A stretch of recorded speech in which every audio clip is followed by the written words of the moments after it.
قرآن مجید سورۃ الحجرات کی آیت نمبر 12 میں اللہ کریم نے فرمایا یا ایھا الذین آمنوا اجتنبوا کثیرا من الظن ان بعض الظن اثم۔ اے ایمان والو، بہت سارے گمانوں سے، بہت سارے خیالوں سے بچو۔ فرمایا بعض گمان بھی، بعض خیال بھی گناہ ہیں۔ کیسے بچیں؟ فرمایا ولا تجسسوا، یہ جاسوسی چھوڑ دو، یہ کسی کی باتوں، چھپی ہوئی باتوں کو تلاش کرنا چھوڑ دو۔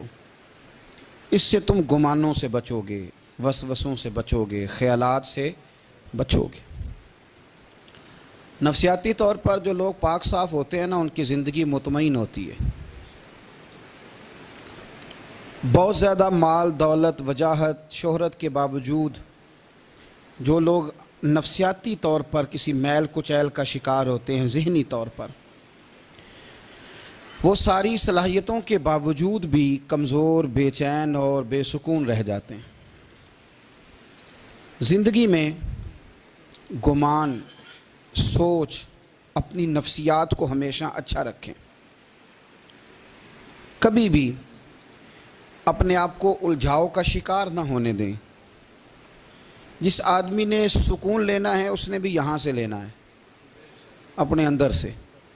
جس نے مطمئن ہونا ہے اس نے بھی خود بخود ہی ہونا ہے، اور جس شخص نے بے سکون رہنا ہے اس نے بھی خود بخود ہی رہنا۔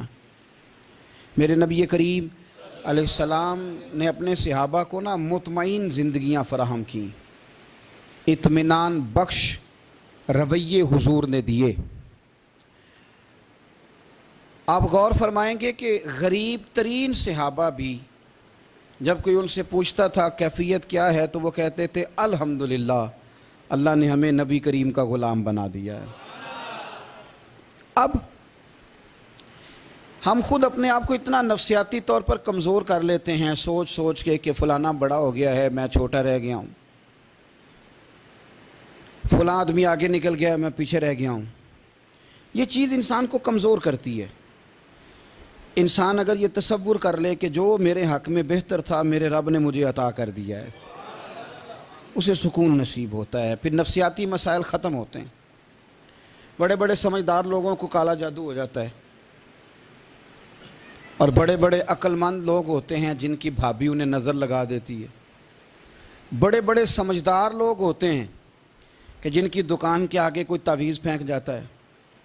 بڑے سمجھدار لوگ ہیں لیکن وہ چھوٹی چھوٹی باتوں سے اتنے کمزور ہو گئے ہیں کہ سانپ سے ڈرتے ڈرتے رسیوں سے بھی ڈرنا شروع کر دیا۔ رسیوں سے، وہ جی میں صبح کل چل رہا تھا تو میرے پیچھے کوئی چل رہا تھا تو میں نے کہا سایہ ہوگا آپ کا، وہی ساتھ چلتا ہے۔ ایک حدیث ہے ترمذی شریف کی، اسے یاد کر لیں، بڑا نفع دے گی۔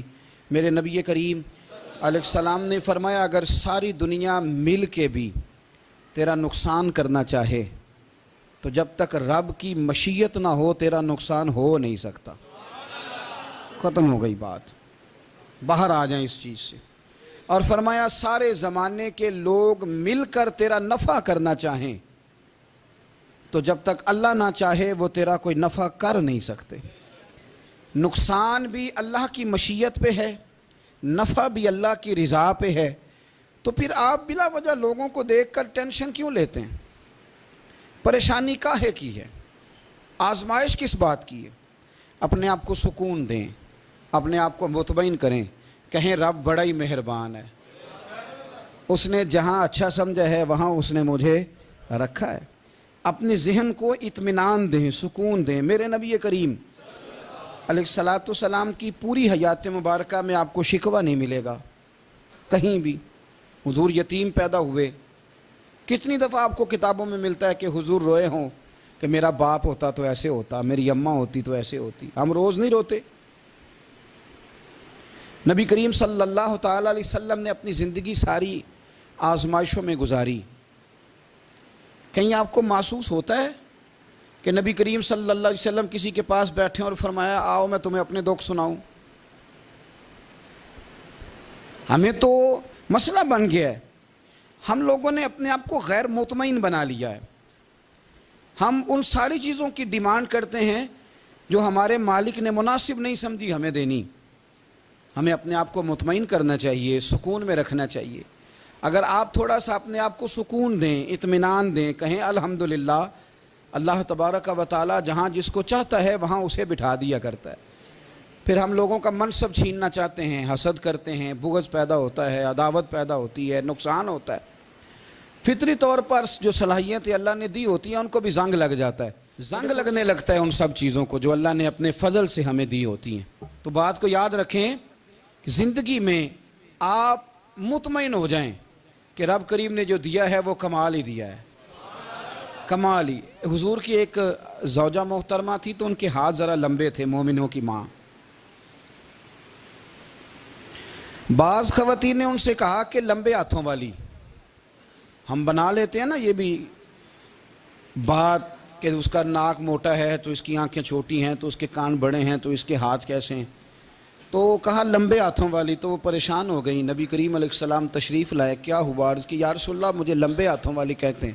تو حضور فرمانے لگے یہ پریشان ہونے والی بات ہے کہ خوش ہونے والی بات؟ یا رسول اللہ کیا مطلب؟ فرمایا تو کہہ کہ رب نے لمبے ہاتھ اس لیے دیے ہیں تاکہ میں سخاوت زیادہ کر سکوں، میں سخاوت زیادہ۔ یہ جو میرا چہرہ ہے نا، یہ جو آپ کا چہرہ ہے، یہ آپ کی چاہت ہے کہ اللہ کی؟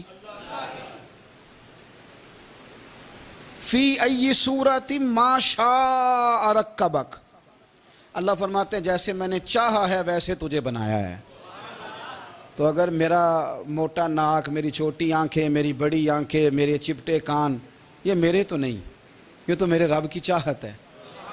مجھے اپنے موٹے ہونٹوں سے نفرت کرنی چاہیے کہ اللہ کی چاہت سے پیار کرنا چاہیے؟ مجھے اپنے کالے رنگ پر پریشان رہنا چاہیے کہ رب کی چاہت پر مجھے پیار آنا چاہیے؟ اللہ کی چاہت پر پیار کر، یہ چاہت ہے اللہ کی، یہ چاہت ہے، تو اللہ کی چاہت سے محبت کر۔ تو پریشان ہو رہا ہے فلانے کا رنگ ہو رہا ہے تو میرا کالا ہے، فلانے کا مکان بڑا ہے تو میرا چھوٹا ہے، فلاں بڑی گاڑی میں کیسے بیٹھ گیا؟ بھئی اللہ نے چاہا تھا بیٹھ گیا، اللہ نے میرے لیے سائیکل پسند کی ہے، مجھے الحمدللہ کہہ کے سائیکل پہ بیٹھنا چاہیے، اس نے پسند کی ہے، اس کی رضا ہے کہ میں یہاں رہوں۔ تو ایک بات تو یہ ہمیشہ یاد رکھیں کہ آپ اپنے آپ کو مطمئن کریں، زندگی میں سکون دیں۔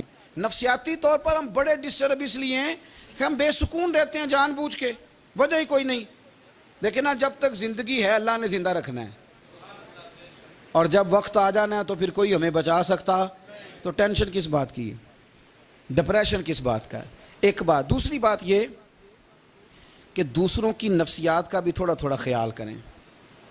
ہم پتہ کیا چاہتے ہیں؟ سارے میرے مطابق چلیں، پھر نفسیاتی مسائل پیدا ہوتے ہیں۔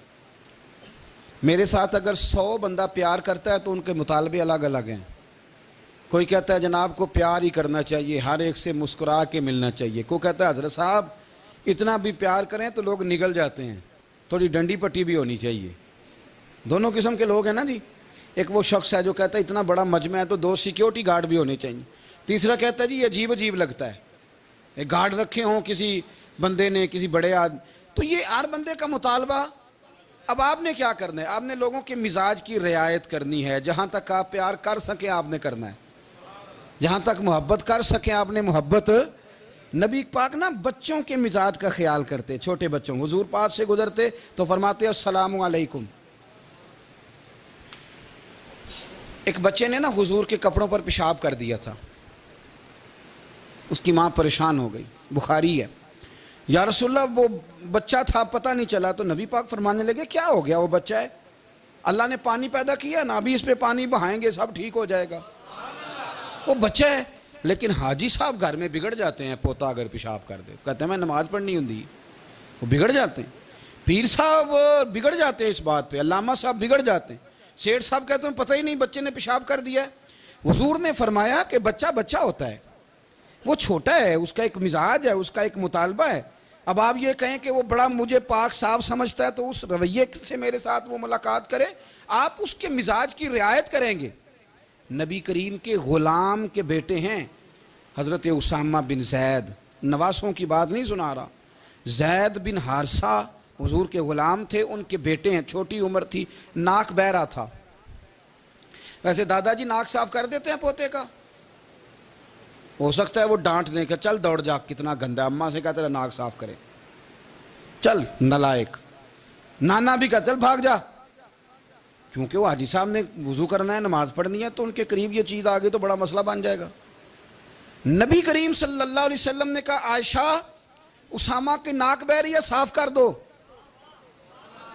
حضرت عائشہ کہتی ہے میں ذرا اٹھی کو کپڑا دیکھ لوں تو حضور جلدی سے اٹھے. ایک روایت تو یہ کہ حضور نے ناک پونچھ دیا، اور دوسری میں کہ نبی پاک قریب پہنچ گئے. جناب عائشہ کہتے ہیں میں نے ہاتھ پکڑ لیا، میں نے کہا حضور کپڑا لینے گئی تھی آ گئی. کہتے ہیں میں نے اپنے ہاتھوں سے ان کی ناک صاف کر دی، ریڑھ صاف کر دیا. اللہ کے رسول گویا میری طرف دیکھ کے مسکرائے، حضور راضی ہوئے. بچے تو بچے ہوتے ہیں، بچے تو بچے ہوتے ہیں. اب آپ کو بچہ حاجی صاحب مانے، پہلے نمازی صاحب مانے، آپ کو پہلے بچہ جو ہے وہ بڑا سیاںہ مانے، سمجھدار مانے، عقل مند مانے، پیر صاحب مانے. چھوٹا بچہ تو وہ نہیں مان سکتا. آپ اس کی نفسیات کے مطابق اس کے ساتھ چلیں. آپ رویہ وہ رکھیں کہ وہ بچہ ہے، وہ چھوٹا ہے. حضور بچوں کے پاس سے گزرتے تھے تو انہیں سلام کہتے تھے. آپ بھی کہتے ہیں، آج سے کہیں گے. حضور گزرتے چھوٹے کہتے السلام علیکم. اور نبی پاک صلی اللہ علیہ وسلم کبھی کبھی نا بچے کھیل رہے ہوتے تو حضور بیٹھ جاتے، فرماتے یار میرے سینے سے تو لگو. حضور زمین پہ بیٹھ جاتے، بچہ یوں ہاتھ پہ، بچہ دوڑا آتا، حضور کے سینے سے جب لگتا تو نبی پاک گر جاتے اور فرماتے اوئے ہوئے تم نے تو مجھے گرا ہی دیا ہے. یہ بچوں کے ساتھ آپ جو رویہ رکھیں گے وہ میٹھا ہوگا. اب آپ کہیں گے چونکہ اب میں ایک عہدے پہ ہوں، میں ایک منصب پہ ہوں، تو یہ آپ کی نفسیاتی کمزوری ہے. پھر کیا ہوتا ہے، بچوں کو ڈانٹ کے رکھا جاتا ہے، بے جا ڈانٹ ڈپٹ، بے جا سختی، اور بے جا ان کے ساتھ رویے، اور ان کے ساتھ بڑی عجیب و غریب قسم کی جو ہے وہ ہماری جو ہے وہ گھٹن گیپ آ جاتا ہے بچوں کے درمیان. بچے، میں کہا کرتا ہوں، پھر بچے ہمیں دکھ نہیں سناتے، وہ پھر غلط آدمی کو دوست بناتے ہیں، پھر اس غلط آدمی کو اپنی بات بتاتے ہیں، غلط آدمی رازدار بن جاتا ہے. آپ ان کی نفسیات کے مطابق ان سے پیار کریں، انہیں ٹائم دیں. آپ دیکھیں یہ کیا سوچتے ہیں، کیا کہتے ہیں، کس طرح کا ان کا رویہ ہے بچوں کے ساتھ. پھر نوجوان جب کوئی ہو جاتا ہے تو اس کی سوچیں جوان ہو جاتی ہیں. نوجوانوں سے معذرت کے ساتھ نبی پاک علیہ السلام نے نوجوانوں کی حکومت سے پناہ مانگی،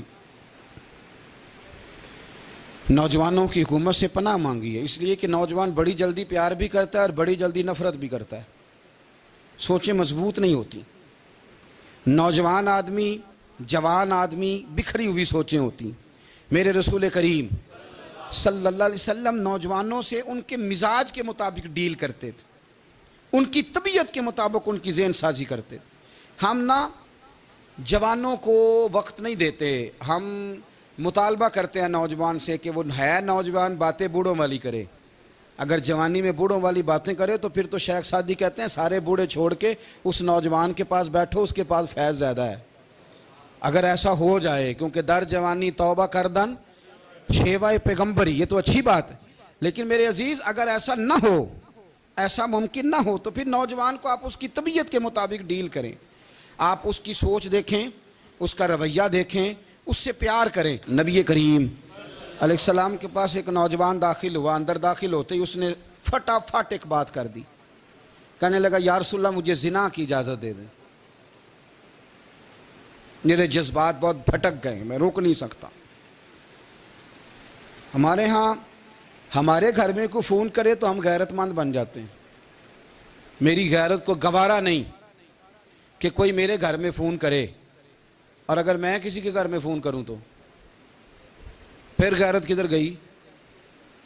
پھر بھی آپ غیرت مند نہیں صاحب، پھر بھی آپ غیرت مند نہیں. اگر آپ کسی کے گھر فون کرتے ہیں تو آپ غیرت مند نہیں، تو یاد رکھیں اگر آپ یہ حرکت کر رہے ہیں تو پھر آپ کو بھی تھوڑا احساس ہونا چاہیے نا. نبی کریم صلی اللہ تعالیٰ علیہ وسلم سے اس نے کہا مجھے زنا کی اجازت دیں دے. حضور فرمانے لگے آگے آ جاؤ. حضرت عمر کہتے ہیں مجھے بڑا غصہ تھا، میرا دل کر رہا تھا اٹھوں اور 2 تھپڑ ماروں اسے. طریقہ ہے بات کرنے کا. حضور نے بلایا، پاس بٹھایا، تھپکی دی. فرمایا ایک بات تو بتا، تیرے سوال کا جواب پھر دیتا ہوں. ایک بات تو بتا. یا رسول اللہ صلی اللہ تعالی وسلم ارشاد فرمائیے. حضور فرمانے لگے تو پسند کرتا ہے کہ تیری بہن کے ساتھ کوئی زنا کرے؟ پسند کرتا ہے تو کہ تیری بہن کے ساتھ کوئی زنا کرے؟ کہنے لگا حضور میں بات بھی سننا پسند نہیں کرتا. تیری بیٹی کے ساتھ. کہنے لگا حضور زبان اس کی کھینچ لوں گا جو یہ بات کرے گا. کہا تیری ماں، تیری پھوپھی، خالہ کا حضور خبردار، کسی بندے کو میں اجازت نہیں دوں گا. تو رسول کریم فرمانے لگے جس سے تو زنا کی اجازت مانگ رہا ہے وہ بھی تو کسی کی بہن ہے نا، وہ بھی تو کسی کی بیٹی ہے. جو غیرت، جو حمیت تجھے اپنے گھر کے بارے میں آتی ہے وہ دوسرے کے بارے میں کیوں نہیں آتی؟ جب نبی کریم نے اس نوجوان کو اس کے مزاج کے مطابق سمجھایا تو اس کی آنکھوں میں آنسو آ گئے. عرض کرنے لگا یا رسول اللہ صلی اللہ تعالیٰ علیہ وسلم، حضور زنا کی ارادہ تو ایک طرف، آج کے بعد میری زبان پر اس کا نام بھی نہیں آئے گا. آپ سامنے والے کی نفسیات کو دیکھیں، آپ اپنے موڈ میں نہ رہیں. مجھے بڑی اچھی طرح یاد ہے ایک دفعہ نا مسجد میں ایک بچے نے نا آدھی بازوؤں کی شرٹ پہن کے نماز پڑھی. ایک بابا جی نے ان کو نا منع کیا، کہنے پورا کپڑے پا کے آیا کر، پتہ نہیں تمہیں. وہ کہنے لگا، بچہ کہنے لگا نماز ہو جاتی ہے، بازو آپ فولڈ کر کے ایسے کر کے بڑے بازوؤں فولڈ کر کے پڑھیں گے تو کراہت ہے، لیکن ویسے بھی آدھے بازوؤں والی شرٹ میں نماز ہو جاتی ہے، لیکن اچھا عمل نہیں. اچھا یہی ہے کہ آپ کے بازو پورے ہوں. تو بزرگ ان سے کہنے پورے کپڑے پہنو. کہنے لگا بھئی ہو جاتی ہے نماز، میں بھی تھا.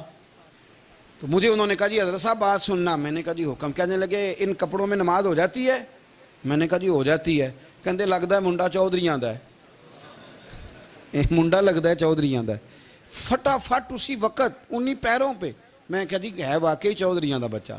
لیکن مسئلہ یہ ہے کہ دین چودھری کے لیے بھی وہی ہے اور غریب کے لیے بھی. تو آپ اس بچے بیچارے کو اندر آنے تو دیں، اس کو مسجد میں داخل ہونے دیں، انشاءاللہ کپڑے بھی ٹھیک پہن کے آ ہی جائے گا. لیکن ہم نے تو ذہن بنا لیا ہے کہ ہم نے اپنی مرضی کے مطابق لوگوں کو قابو کرنا ہے. ہم لوگوں کی ذہن کے مطابق اترنے کو تیار نہیں، بس سارے میرے مطابق چلیں. یہ تو بات کو پیشوا کرے گا، مقتدا کرے گا، وہ بھی سمجھائے گا. رسول کریم علیہ الصلوۃ والسلام لوگوں کو جبرن نہیں جھکاتے تھے، حضور دلائل دیتے تھے. نوجوان بچوں کو موقع دیں، انہیں سمجھائیں، انہیں قائل کریں، ان سے پیار کریں، ان کی نفسیات کو سمجھیں، اس کے مطابق ان کے ساتھ آپ ڈیل کریں، پھر آگے بڑھیں. عورتوں کے بارے میں میرے نبی کریم علیہ السلام نے بڑی نصیحت فرمائی ہے. محبوب کریم فرمانے لگے عورت ٹیڑھی پسلی سے پیدا کی گئی ہے، سیدھا کرنا چاہو گے ٹوٹ جائے گی. کہ جیسی ہے اس کے ساتھ ویسے ہی گزارا کرو، اس کی نفسیات کو سمجھ جاؤ. عورت تھوڑا سا چاہتی ہے کہ وہ کھانا پکائے تو اس کی تعریف کر دی جائے. تو بھئی کھڑی ہے صبح سے باورچی خانے میں، 2 لفظ بولنے میں کوئی حرج ہے؟ اور اگر کبھی نمک زیادہ ہو بھی جائے تو کیا خیال ہے بیوی جان بوجھ کے زیادہ ڈالتی ہے؟ اس کا شوق ہے کہ اس کی انسلٹ ہو. ہمارا رویہ اتنا سخت ہوتا ہے، بعض اوقات اتنا تکلیف دہ ہوتا ہے کہ اس سے جذبات کو ٹھیس پہنچتی ہے، مزاج میں خرابی آتی ہے. تھوڑی تعریف دیکھیں، عورت چاہتی ہے تھوڑا سا کہ میرے خاندان والے، میرے سسرال والے میری تھوڑی عزت کریں. تو وہ اگر سارا کچھ چھوڑ چھاڑ کے آ گئی ہے تو جس طرح ہم اپنی بیٹی کے لیے ذہن رکھتے ہیں عزت کا، اگر تھوڑا اس کے لیے بھی بنا لیں گے تو میرا خیال ہے کوئی حرج والی بات. ہم نا لوگوں کا خیال رکھنے کی بجائے لوگوں کو چڑھاتے ہیں. ناراض تو نہیں ہو جائیں گے آپ؟ نہیں، رہن دینے ہیں، لگتا ہے تو ہو جانا ہے. بھئی چڑھاتے ہیں لوگ. کسی نے کہہ دیا نا کہ یہ میرے گھر نہ آئے آج کے بعد، باپ نے بیٹے کو کہہ دیا یہ تیرا رشتہ دار نہ آئے، وہ کہتا ہے تو سویرے ضرور آئیں، ویکھاں گا تینوں کیڑا ڈکدا ہے، آنا صبح. وہ کسی نے کہہ دیا نا اس گلی سے نہ گزرنا، کہنا میں ابھی گزروں گا، تو دیکھ لے جو تو نے کرنا ہے. ہم لوگوں کی نفسیات کے بلکہ پتہ چل جائے نا فلانے کو فلان چیز بری لگتی ہے، اس کو لوگ زبردستی کرتے ہیں، چڑھاتے ہیں، نفرتیں پیدا کرتے ہیں، اس کے اندر غرور لاتے ہیں، مزاج کے اندر چڑچڑاپن پیدا کرتے ہیں. یہ کام نہ کریں. آپ اپنے لیے کیا گراؤنڈ بنا رہے ہیں کہ لوگ آپ سے نفرت کریں، لوگ تکلیف دیں آپ کو. یہ نوجوان بچے کسی نے ہارن دے دیا گاڑی کا تو آپ اس نے گاڑی پیچھے کرنی ہی نہیں، وہ ماں بدولت کو ہارن بجا دیا ہے. یہ مہذب قوموں کا یہ رویہ نہیں ہوتا. یہ تو وہ قومیں ہیں جو مطلب بڑی تنگ ہیں اپنے آپ سے. یہ بڑے آوازار لوگ ہیں. ٹھنڈے رہیں، میٹھے رہیں، پیار کریں، دوسروں کے جذبات کا احساس کریں. نبی کریم صلی اللہ تعالیٰ علیہ وسلم نے ایک دن حضرت عائشہ صدیقہ سے کہا عائشہ تیرے ساتھ ایک بات نہ کروں؟ حضور کریں. فرمایا جب تو ناراض ہوتی ہے تب بھی مجھے پتہ چل جاتا ہے، اور جب تو راضی ہوتی ہے تب بھی مجھے خبر ہو جاتی ہے. اتنا دھیان رکھتے ہیں خاوند گھر میں. کہ اب اس کی پوزیشن کیا ہے اور اب یہ کیا سوچتی ہے اور کس بات پہ اس کو جو ہے وہ ناراضگی ہوتی ہے. مجھے جب تو راضی ہوتی ہے تب بھی پتہ ہوتا ہے ناراض. تو حضرت عائشہ کہتی ہے نہیں نہیں حضور ایسی تو بات ہی کوئی نہیں, آپ بتائیں. تو حضور فرمانے لگے جب میں کسی اور زوجہ کے پاس تھوڑا وقت گزار لیتا ہوں زیادہ اور جب میں آتا ہوں تو ناراض ہوتی ہے. یا رسول اللہ آپ کو کیسے پتا؟ فرمایا بتاؤں. حضور بتائیں. فرمایا اس وقت جب تو قسم اٹھاتی ہے تو کہتی ہے لا و رب ابراہیم, مجھے ابراہیم کے رب کی قسم. اور جب تو مجھ سے راضی ہوتی ہے تو کہتی ہے لا و رب محمد, مجھے محمد کے رب کی قسم. تو پھر حضرت ابراہیم کا نام لے لے کے حضرت عائشہ کہنے لگی محبوبہ قربان جاؤں, بات بالکل ٹھیک ہے. ایسے ہی ہے یا رسول اللہ, بالکل بالکل ایسے ہی ہے. جب تھوڑی خفگی ہوتی ہے تو میں یہ کام, تو حضور تو لوگوں کے مزاج کا خیال کرتے تھے. نبی کریم کو تو پتہ ہوتا تھا, لیکن ماں بدولت کہتے ہیں سارے میری مرضی کے مطابق چلیں. ہاں میں نے زندگی میں یہ تجربہ بھی کیا ہے کہ آپ لوگوں کا خیال رکھنے لگ جاتے ہیں تو لوگ خراب بھی ہو جاتے ہیں, اس میں کوئی شک نہیں.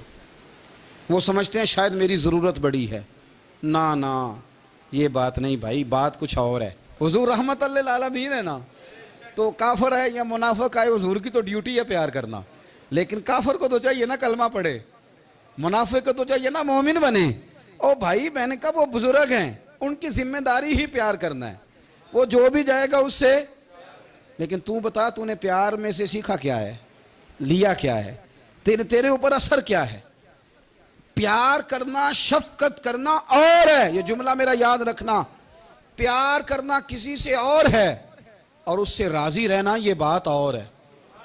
کسی پر شفقت کرنا اور ہے اور اس بندے سے راضی رہنا, یہ آپ دیکھیں کہ وہ راضی ہے آپ سے کہ نہیں, کہ خالی پیار ہے, خالی شفقت ہے. شفقت تو مجبوری ہے, کرنی ہے. تو میرے عزیز یاد رکھیں نبی کریم تھوڑا تھوڑا خیال کرتے, دیکھتے بندہ اس کے مزاج کے مطابق. دیہاتی آتا تو حضور اس کا بھی خیال کرتے.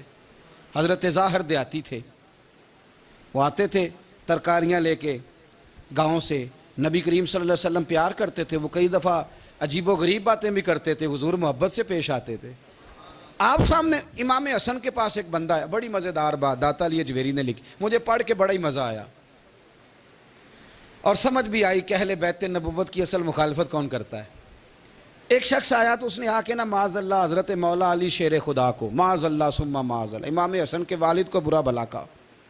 پھر امام حسن کو کہا, وہ برا بھلا کہتا جا رہا ہے, امام حسن مسکراتے جا رہے ہیں, ہنستے جا رہے ہیں. انجوائے کرنے کا آپ کا موڈ بن جائے تو سب کچھ انجوائے ہو سکتا ہے, لیکن اگر آپ نے مرچیں دانتوں کے نیچے رکھ کے اچھی طرح چبا لی ہوں اور کانوں سے بھی دھواں نکل رہا ہو تو پھر تو بھائی کوئی چیز بھی انجوائے نہیں ہوتی. پھر تو قصور یہ ہے کہ مرچیں نہیں چبانی تھی, آپ نے اپنا مزاج خود بڑا کڑوا کر لیا ہے, وہ کیسے کام چلے گا. وہ آیا تو اس نے آ کے نا امام حسن کو, آپ کے والد کو معاذ اللہ ثم معاذ اللہ نقل کفر نہ باشد برا بھلا کہا. وہ کہتا جا رہا ہے, امام صاحب ہنستے جا رہے ہیں. جب وہ تھک گیا تو امام حسن فرمانے لگے روٹی کھانی ہے, بھوک تو نہیں لگی ہوئی؟ کہنے لگا بڑی لگی ہوئی ہے. فرمانے لگے اس کو روٹی کھلاؤ. اس کو روٹی کھلائی. فرمایا تیرا حال؟ کہنے لگا بڑا غریب ہوں. ایک پیالے میں چاندی بھر کے امام حسن نے اسے دی, اور جب اس کو دے دی نا تو غور سے چہرہ دیکھنے لگا, کہنے لگا آپ کا حلم دیکھ کے, سخاوت دیکھ کے مجھے یقین آ گیا ہے کہ آپ واقعی خون رسول ہیں. امام صاحب فرمانے لگے یہ بیچارہ اصل میں تنگ ہے اپنی زندگی سے, اصل اس کا حال کوئی نہیں, تو میرے ساتھ یہ حرکتیں کر رہا ہے. تو یہ آپ سمجھیں اس بات کو, کچھ لوگ بیچارے ویسے ہی تنگ ہوتے ہیں, پریشان ہوتے ہیں, ویسے ہی بلا وجہ معاملہ ہی کوئی نہیں. امام حسن رضی اللہ تعالیٰ عنہ نے ہمیں سبق دیا ہے. وہ علامہ اقبال کہتے ہیں کہ ایک مولانا نا میرے سامنے نا ایک بھوکے آدمی کو سامنے بٹھا کے تو حدیث پاک کا درس دے رہے تھے. وہ بندے کو بھوک بڑی لگی ہوئی تھی, وہ درس دیتا جا رہا ہے. تو اقبال کہتے ہیں میں نے اسے کہا کہ فاقہ کش کو درس شریعت سے کیا غرض, اس کے شکم کی آگ کو تو روٹی چاہیے, وہیں سے روٹی کھلا, اسے تیری کوئی سمجھ نہیں آ رہی, تو بھوک لگی ہوئی ہے, پہلے کھانا کھلا لے پھر ذرا اس کے ہوش ٹھکانے آئیں گے, پھر اسے دین کی بات بتانا. ہم لوگوں کا ذہن نہیں سمجھتے کہ بندہ کس قسم کا ہے. سارے ہی صحابہ حیا والے تھے, سارے ہی اکرام والے تھے, پر حضور سید عالم صلی اللہ علیہ وسلم کی پیاری زوجہ حضرت عائشہ صدیقہ رضی اللہ تعالیٰ عنہ فرماتی ہیں کہ میں حضور کے گھر میں پردے کے پیچھے دیکھ رہی تھی, نبی کریم آرام فرمائیں, تو حضور کی نا تہمت مبارک پنڈلیوں سے ذرا اونچی ہو گئی، پنڈلیوں سے ٹخنوں تک مرد کا چھپا ہوا ہو تو وہ جائز ہے، اس سے نیچے ننگا نہیں کرنا چاہیے، اوپر اس سے ٹخنوں سے اوپر، نیچے ہو بھی جائے تو خیر ہے۔ حضور کی پنڈلیاں نا تھوڑی سی چادر ہٹی ہوئی تھی، پنیاں کہتے ہیں ہم پنجابی میں، پنڈلیوں سے ذرا چادر ہٹ گئی، حضور لیٹے رہے، آرام فرما رہے۔ فرماتی ہیں باہر دستک ہوئی، حضور نے فرمایا کون ہے؟ عرض کی ابو بکر صدیق ہوں یا رسول اللہ، اجازت ہو تو حاضر ہو جاؤں؟ حضور نے فرمایا آ جاؤ۔ کہتے ہیں حضور لیٹے رہے، حضرت ابو بکر آئے، بات چیت ہونے لگی۔ تھوڑی دیر کے بعد پھر دستک ہوئی، کون ہے دروازے پہ؟ یا رسول اللہ عمر بن خطاب ہوں۔ فرمایا آ جاؤ، آ گئے، بات چیت ہوتی رہی۔ تھوڑی دیر کے بعد عثمان غنی آئے، یا رسول اللہ آ جاؤں؟ فرمایا عثمان ذرا ٹھہر۔ حضرت عثمان ٹھہر گئے، نبی کریم اٹھ کے بیٹھے، چادر مبارک پنڈلیوں کے گرد لپیٹی، اپنے کرتے کو سیدھا فرمایا، کہا عثمان آ جاؤ۔ تو عثمان آئے، بات چیت ہوئی، چلے گئے۔ سیدہ کہتی ہے میں نے پوچھا یا رسول اللہ عثمان تو بڑی ٹھنڈی طبیعت کا بندہ ہے، وہ تو بڑا میٹھا آدمی ہے حضور، کوئی جاہو جلال نہیں، کوئی بات نہیں، کوئی، وہ تو بڑا پیارا ہے۔ عمر آئے تو آپ لیٹے رہے، ابو بکر آئے تو آپ لیٹے رہے، تو عثمان؟ حضور فرمانے لگے عائشہ عثمان سے تو فرشتے بھی حیا کرتے ہیں، عثمان سے تو فرشتے بھی حیا کرتے ہیں، تو میں نہ حیا کروں؟ آپ اس بات کو سمجھیں، غور کریں کہ اگر ان کی طبیعت اس طرح کی ہے کہ وہ کہتے ہیں کہ وجود زیادہ چھپا ہوا ہونا چاہیے، تو نبی پاک نے ان کی طبیعت کا خیال کیا ہے، حضور نے ان کے مزاج کا۔ تو آپ کو نہیں پتا کہ ابا جی آپ کے کیا سوچتے ہیں، کیا چاہتے ہیں؟ آپ کو نہیں پتا آپ کے استاد کا مزاج کیا ہے؟ آپ کو نہیں پتا آپ کے مرشد کامل کی طبیعت کس طرح کی ہے؟ وہ کن باتوں میں راضی ہوتے ہیں، کن میں ناراض ہوتے ہیں؟ ہمیں سارا پتا ہوتا ہے، لیکن ہم چاہتے ہی نہیں صحیح کرنا معاملات کو۔ ہم اپنے وجود پر تھوڑا سا بوجھ ڈالنا ہی نہیں چاہتے، اپنی طبیعت کو تھوڑا سا تکلیف دینا ہی نہیں چاہتے۔ حضرت صدیق اکبر رضی اللہ تعالی، مالدار آدمی، کروڑوں پتی شخص، لیکن انہوں نے نا ایک موقع پہ پھر ٹاٹ کا لباس بھی پہن لیا۔ تو کسی نے ان سے کہا ابو بکر یہ کیا؟ فرمانے لگے نبی کریم کو، میرے آقا کو غریبی پسند ہے، تو ابو بکر غریب بن گیا ہے۔ ختم ہو گئی، جے سونا ہی میرے دکھ وچ راضی تے میں سکھ نو چلے ڈاواں، ٹھیک ہو گئی بات۔ وہ جس حال میں رکھے اس حال میں راضی رہنا ہے۔ یہ جو مزاج ہے نا ہمارا کہ میں ڈھلنا نہیں چاہتا، میں بدلنا نہیں چاہتا، ہم تو غلام ہیں پھر بھی نہیں بدلتے۔ تھوڑا سا خیال کریں۔ میں کہا کرتا ہوں کہ اماں کو زیادہ نہیں ضرورت پیسوں کی، ہاں ماں تو ماں ہوتی ہے، وہ کو ریٹ لگا کے تیرے سے پیسے مانگے گی۔ اماں کو تو بس اتنی ضرورت ہے کہ ماں جو کہہ دے جی کر دو۔ ماں کو تو اتنی ضرورت ہے کہ 2 منٹ رات کو بیٹھ جاؤ پیروں میں، اماں لا تیرے پیر دبا دوں، بھائی اتنا ہی کافی ہے۔ وہ کہے گی اوہ ہو میرا پتر بڑا چنگا، اللہ وہی انج دی اولاد سارے نو دے وے، او بھائی ایسے کر دے۔ وہ تو سویرے پورے محلے کو، ابا جی کو کوئی نہیں ضرورت تیرے پیسوں کی، ہاں نا، ان کو تو ضرورت ہے۔ تو کبھی کبھی تو ان کو موٹر سائیکل پہ بٹھائے اور کہ ابا جی منڈی جانا تھا، میرا دل تھا کٹھے چلیں گے، آئیں ذرا پیار سے چلتے ہیں، کبھی ان سے پیار کرے، کبھی کہے ذرا کندھے نہ دباؤں۔ او یارو اس کی ضرورت ہے، نہیں ضرورت مرشد کامل کو کسی کے پیسوں کی، نہ۔ اللہ جانتا ہے جو کامل آدمی ہوتا ہے اسے ضرورت ہی نہیں ہوتی، اسے تو اتنی ضرورت ہوتی ہے کہ اس نے کہہ دیا سیانے بن جاؤ تو سیانے بن جاؤ، اس نے کہہ دیا نیک ہو جاؤ تو نیک، اس نے کہا ہے کہ آج آ جانا تو پھر، اور نہ یار کہاں ضرورت ہے تیری، میں اتنا ہی بڑا۔ ہم لوگ دوسروں کے بارے میں سوچتے ہی نہیں، بس میں مجھے سکون دو، میرے مطابق ڈھل جاؤ، میری بات کرو، اور نہ یارو میرے رسول کریم، میرے نبی رحمت سرور دو عالم صلی اللہ علیہ وسلم دوسروں کا خیال کرتے، ان کے مزاجوں کا خیال کرتے، ان کی طبیعت کا خیال کرتے، ان کے معاملات کو دیکھتے۔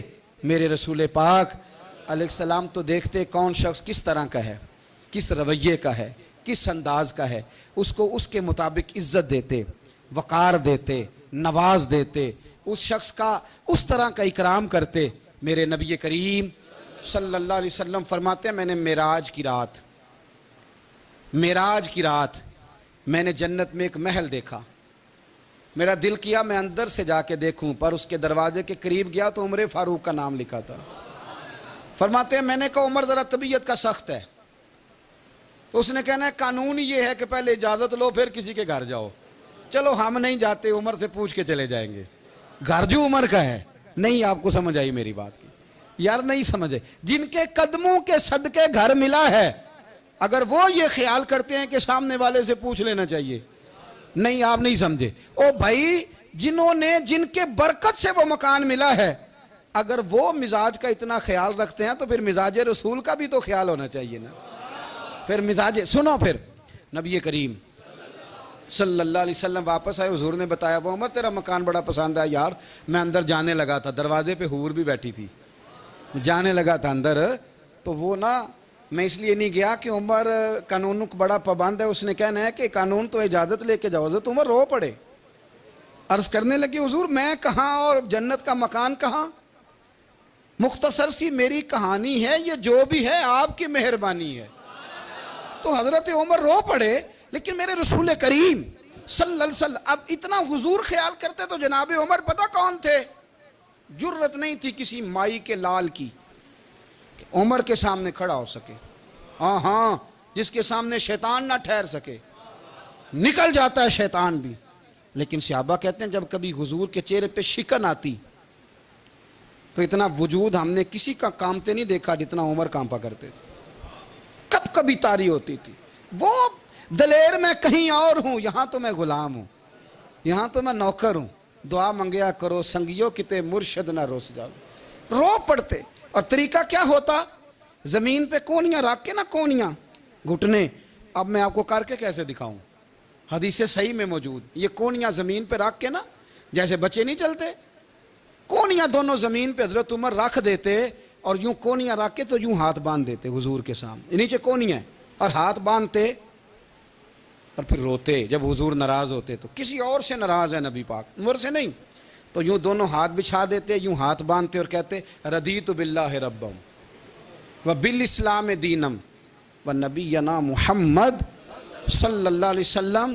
یا رسول اللہ میں بڑا راضی ہوں کہ اللہ میرا رب ہے. حضور میں بڑا راضی ہوں، حضور میں بڑا راضی ہوں کہ اسلام میرا دین ہے، و محمد نبیم و رسولہ، اور میں بڑا راضی ہوں کہ اللہ نے محمد کو نبی اور رسول بنایا ہے. حضور بڑا راضی ہوں، مہربانی فرما، بڑا راضی ہوں. یہاں پیر سید علی حسین شاہ صاحب اشرفی رحمۃ اللہ علیہ کچوشا شریف کے بزرگ تھے، اور شان یہ تھی کہ چہرہ غوث پاک سے ملتا تھا. وہ تھوڑا سما کے قائل تھے، سما کے، یعنی وہ والا سما نہیں جو اب ڈھول ڈھمکے کے ساتھ ہوتا ہے، کچھ اس میں اشعار پڑے جاتے تھے، اور بعض ایسے شعر تھے جن پر باپ بزرگ کہتے تھے نہیں ہونے چاہیے، یہ رائے کا اختلاف. ان کے یہاں ایک خلیفہ تھے سید ابو البرکات شاہ صاحب، مفتی اعظم پاکستان. وہ خلیفہ ہیں لیکن بڑے عالم تھے. سید صاحب یہاں آئے تو لوگوں نے کہا حضور کو شعر پڑھیں، تو آپ فرمانے لگے یہ میرا مرید مفتی اعظم ہے، یہ منع کرتا ہے، یہ ان باتوں سے منع کرتا ہے، تو یہاں نہیں پڑھنے. لوگوں نے کہا حضور مرید کی بھی ماننی ہے. میں نرا مرید نہیں، مفتی بھی تو ہے نا، قرآن و سنت کی روشنی میں منع کرتا ہے. تو اتنا لوگ خیال کر لیتے تھے دوسروں کے مزاج، اور یارو ہم تو بوجھ بنتے ہیں، ہم تو چڑھاتے ہیں جس کے، اور میں دیکھتا ہوں دنیا چڑھ چڑھ کے پاگل ہو گئی، چڑھاتے ہیں ایک دوسرے کو، تکلیف دیتے ہیں، اذیت میں مبتلا کرتے ہیں. ہم لوگوں نے اب تھپڑ مارنے بند کر دیے ہوئے ہیں، اب ہم ڈنڈے نہیں مارتے، اب ہم نفسیاتی تکلیفیں دیتے ہیں، نفسیاتی ذہنی طور پر ٹارچر کرتے ہیں. ہم لوگوں کو اتنا تکلیف میں مبتلا کرتے ہیں کہ لوگ پاگل ہونے کے قریب آ جاتے، خودکشیاں ہونے لگی ہیں. اگر ہم نفسیاتی طور پر پیار کریں، سامنے والے کو ذرا عزت دیں، ذرا اس کے جذبات کا خیال کریں، ذرا اس کی طبیعت کے مطابق چلے، ذرا تھوڑا سا محبت کر لیں، پیار کر لیں، بڑی دنیا بچ جائے گی، بڑے سارے لوگ قریب آ جائیں گے. میرے رسول پاک علیہ الصلوۃ والسلام نا بمنزلہ طاقت کے بوجھ ڈالتے تھے، بمنزلہ طاقت کے. حضور نام لے کے بھی کہہ سکتے تھے عبد الرحمن تو مالدار ہے، دے اتنے پیسے جہاد میں، عمر تو مالدار ہے، دے پیسے، عثمان غنی دے. یہ نہیں حضور نے کبھی فرما، اعلان کر دیا بھئی جہاد کا موقع ہے، اپنا اپنا حصہ ڈالو. حضور کسی شخص پر کوئی بوجھ، اپنے آپ کو بوجھ نہ بنائیں. اسلام نفسیاتی مسائل کا حل بتاتا ہے کہ آپ پیار کریں. میں اکثر کہتا ہوں کہ ہمارے گھروں میں بہت سارے بیمار ایسے ہیں جنہیں دوائی کی نہیں ہماری توجہ کی ضرورت ہے. بہت سارے بیمار اس قسم کے ہیں جنہیں صرف آپ کی مسکراہٹ کی ضرورت، جنہیں صرف آپ کا دھیان رکھنے کی ضرورت ہے. آپ تھوڑا دھیان کریں، تھوڑا پیار کریں. اگر آپ کو لگتا ہے نا کہ سامنے والے کے مکان کے آگے کوڑا پھینکنے سے اس کو ذہنی اذیت ہوتی ہے، تو خدا را آپ کو پتہ ہے مسلمان خوش ہو جائے تو اللہ بھی خوش ہو جاتا ہے. اور حضور فرماتے ہیں مسلمان کو تکلیف ہو تو مجھے بھی تکلیف ہوتی. اس لیے ایک تو اپنے آپ کو خود مطمئن کریں، دوسروں سے مطالبہ نہ کریں، اور آپ کوشش کریں دوسروں کے مزاج کے مطابق، ان کی طبیعت کے مطابق آپ شرعی تقاضوں کے اندر رہ کے آپ کوشش کریں کہ سامنے والا ہماری وجہ سے چڑے نہ، اسے اذیت نہ پہنچے، اسے تکلیف نہ ہو، ہمیشہ مدحت خیر الانام میں گزرے۔ دعا ہے یہ عمر درود و سلام میں گزرے۔